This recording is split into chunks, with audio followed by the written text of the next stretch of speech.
Hello friends, I'm Chi. Yeah, today you would like to know what happened in Maiduguri, yeah, in Nigeria, a state there in the northeast where the BH boys are ravaging hard there, man. Also, South Africa also in the news once again. You would like to know what they are talking about the migrants too. Everybody's talking about migrants to leave. Okay, if you're here for the first time, why don't you subscribe? Because here you get information like this. Information is key. At least you just get informed, entertained, and the rest of them. Okay, to my subscribers, thank you very much for subscribing. Okay, remember to share to your friends on WhatsApp, Facebook, so that they also, come here and join me. Okay, all right, thank you very much. Yeah, not quite long, just on Sunday, the governor of Maiduguri State, Papagana Zulu, that man, exposing a lot of things, but now his life has been under attack, these recent times. Just last week, his convoy was under attack. They tried to, bomb him. Shooting was, they shot his convoy. At least they said 18 people died. Both soldiers, policemen, and also innocent people who were just passerby. They were struck by the bullets and the bomb. After he was just coming back from Chad. Coming back from Chad to go and see the refugees who are there and to help them with some relief items. But you've been wondering why. He has been talking about crazy things happening about the soldiers. It's like kind of like internal affairs thing, like something crookish is going on. So maybe they want to silence him for that reason. Also, you'll be wondering, how did these BH boys get information that he will be passing through that route? Definitely somebody leaked the information.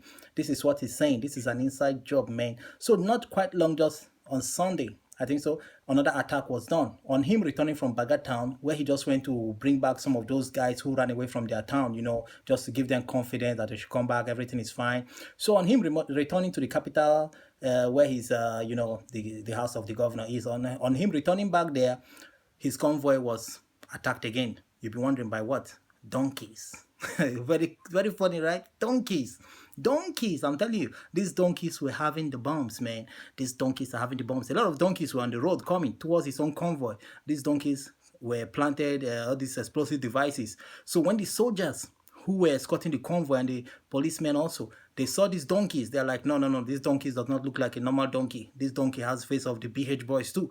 So they shot and shot and shot and shot at the donkeys. Then there was explosion going on, bam, bam, bam, bullets ravaging everywhere. Ta, ta, ta, ta, ta, ta, ta, ta, ta, ta, ta, ta, ta, ta, ta, the donkeys started exploding, Then these BH boys came out from their hideouts, those militant guys in Medugri, you know them. So they came out from their hideout and they were returning fire. It was many men, very fierce battle, man. So what happened? The soldiers won, trust the soldiers. Those Nigerian soldiers are hard, man. When you see them on battle, they are different in like lions. So they shot a lot of these BH boys.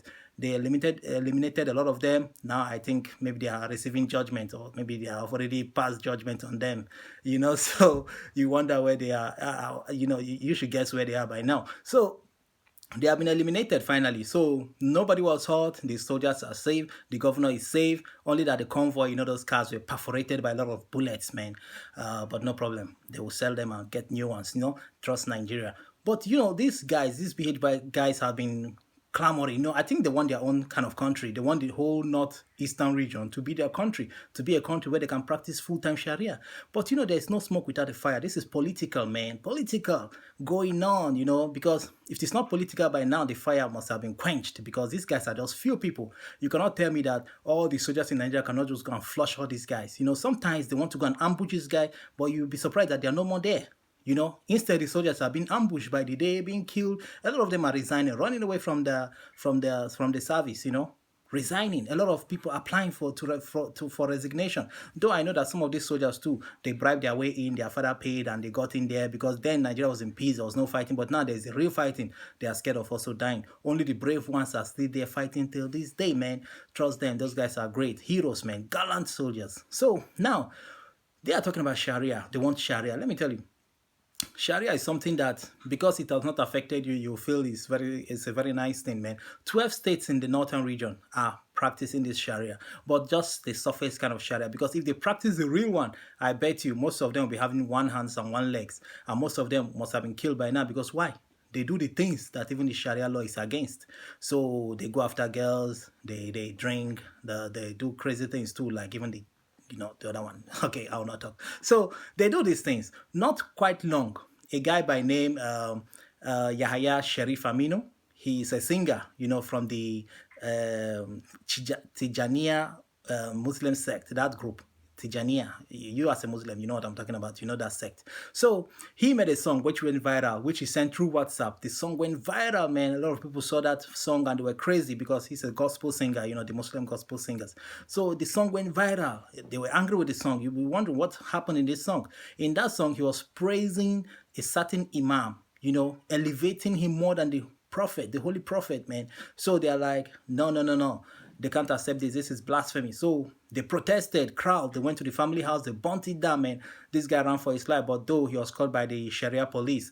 So now they have passed judgment on him. They sentenced him to death, but they said he has the right to appeal up to the from appeal court up to the Supreme Court. That was the time. I think the governor of Kano State went to see the president, and on him coming out, he mentioned it. So that's what I'm telling you this. So too. So so I don't know, because the Muslims in the northern part of Nigeria, they are something else. They are very wild, man. Because when you compare them with the Muslims in Saudi Arabia, the ones in Saudi Arabia are very calm, man, very calm people. But those ones back home, for every little thing, every little reason they want to kill, they are more extreme, extreme. It's like even the Islam started from there. If you ask me, I'll say maybe Islam started from there. They carry the whole thing on their head, man. So that is it. Moving forward, South Africa in the news again. Now everywhere Nigerians go, I don't know what is wrong with Nigerians. People don't like Nigerians anymore. They say we come, we spoil their country, we do crazy things in their country. They don't want us anymore. When you mention to a white man, he asks you, where are you from? You say you're Nigerian. You just see him just start running, squeeze his face and just run like maybe you're one kind of virus, man. So this thing is really affecting us, man. It's really destroying our image. Anywhere we go is difficult now. You want to find job because just your country alone. Maybe you might be nice, but the name of that country is already affecting you. Even because of the crazy things happening there. They see us like cannibals. That country has no love anymore. So South Africans don't want us again. They are at the news again asking Nigerians to either stop their evil ways or leave. Yes, you will agree with me that most of the investments there in South Africa are done by Nigerians. But South Africans should know that also the whites are there. The whites have dominated a lot of things in their economy. A lot of things, they're in control of it. They have not even equally told the whites to go. The whites are still there, oppressing them indirectly, but they don't even know about it. Now, they say the Nigerian guys are taking their girls, but the girls are saying that Nigerian guys are hardworking, they are going, making the money, while South African guys just relax, want the girls to go and bring the money for them. South African guys want to work. In as much, come on to think of it, this is your country. These Nigerians came there and started something with their own money, they invested it. It is your country. How comes you have not find a way to get business, invest something for yourself? How comes migrants come and they're developing things, opening businesses, building houses, doing this, doing that, buying cars, living good life, and now you are angry? Is it the fault of the migrants who come there? Not only Nigerians, Ugandans come, Kenyans come, Tanzania, a lot of different Africans, even Ghanaians. The other time you see what happened, how they eliminated most of them, burnt them. In fact, it was crazy, man. A lot of them have to even rush back home, why, soldier come, soldier, how do they say it, So people are leaving while others are still going. This is just Africa, man. What is special there? A lot of people are trooping there, In as much I know that Nigerians do some crazy things too, like selling off all those kind of things, It's not nice, We should respect the law of every country, because if just imagine it's your house now, you bring in a visitor, and this visitor doesn't want to do anything other than going out there selling these stuffs, how will you feel? Maybe this visitor also beating your children, raping your daughters, and stealing your things. How will you feel? At a point in time, you would like to just tell this guy, hey, go away. I can't tolerate it anymore. Even if care is not taken, you might even, eliminate the person, make the person disappear. So this is it. You cannot tolerate it in your country too. Imagine the same South Africans coming to Nigeria to do these crazy things, This was why Ghanaians were sent out of Nigeria then. They were committing a lot of crime, doing these things too that they say Nigerians are doing. Ghanaians did it in the past, in the 80s, man. They did these things. And that was why Buhari then, who was the president, asked them to leave within 24 hours. And that bag, that Ghana must go back. They asked them they sold a lot of them for them to use and go back. So now Nigerians still are being pressurized all over the world to go away. They don't want us. In as much we have great guys, man. We have doctors, scientists, and a lot of them. But the little ones, the few ones are the ones bringing the bad names to us, So I'll be showing you the video. You'll be seeing the video of this guy who is talking this hot, this spitting out this hot fire, warning the Nigerians. Just so you just watch the video, okay? All right.